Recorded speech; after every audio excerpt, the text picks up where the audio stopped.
महाभारत में भगवान कृष्ण ने सिर्फ अर्जुन का ही विषाद खत्म नहीं किया, कर्ण को भी बहुत बड़ी सीख दी। महाभारत में कर्ण भी भगवान कृष्ण को अपनी व्यथा सुना रहे हैं कि मेरी मां ने मुझे जन्म देते ही त्याग दिया, आचार्य द्रोण ने मुझे शिक्षा देने से मना कर दिया क्योंकि उनकी नजर में मैं क्षत्रिय नहीं था। द्रौपदी के स्वयंवर में मुझे अपमानित किया गया कि मैं राज परिवार का हिस्सा नहीं हूं। मुझे पूरे जीवन अपमान का घूंट पीना पड़ा।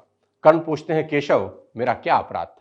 भगवान कृष्ण जो कर्ण को जवाब देते हैं, मुझे ऐसा लगता है कि यह जवाब 1000 करोड़ टीचिंग के बराबर है।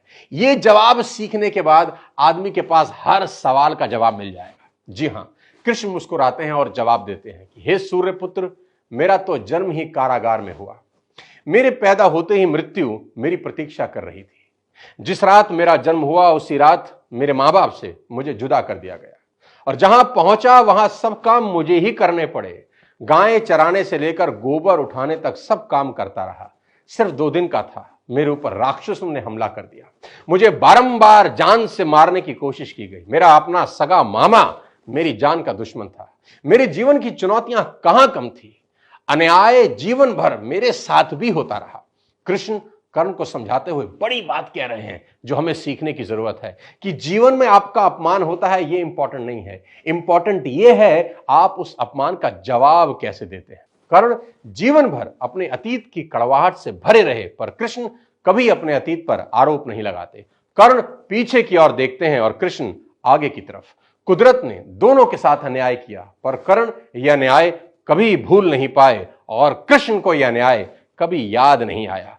एक ने अपने आप को क्रोध के विष से भर लिया और हीन भावना से भर लिया और दूसरे ने स्वीकृति के अमृत से। दोनों में अगर कोई अंतर था तो वो एक्सेप्टेंस का था। कृष्ण ने हंसकर अपनी नियति स्वीकार कर ली और कर्ण कभी अपनी नियति स्वीकार नहीं कर सके और परिणाम में कर्ण अधर्म के पक्ष में लड़ते हुए अकाल मृत्यु को प्राप्त हुए। परिस्थितियों का चक्र चलता रहेगा। कई बार लगता है कि भाग्य ने धोखा दे दिया।